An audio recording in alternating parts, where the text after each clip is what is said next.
বন্ধুরা, আমাদের সেই গ্রাম অঞ্চলে কাউসি লেবু দিয়ে কীভাবে শরবত তৈরি করছে দেখেন, যা খেতে অনেক সুস্বাদু।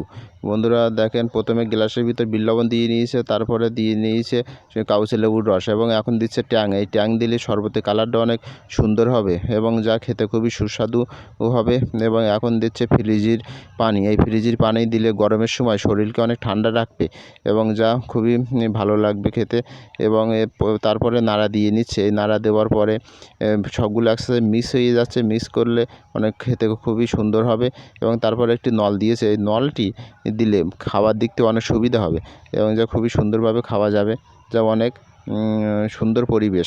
এবং বন্ধুরা, ওর সাথে আরও আপনারা তুঙমার দানাও ব্যবহার করতে পারেন।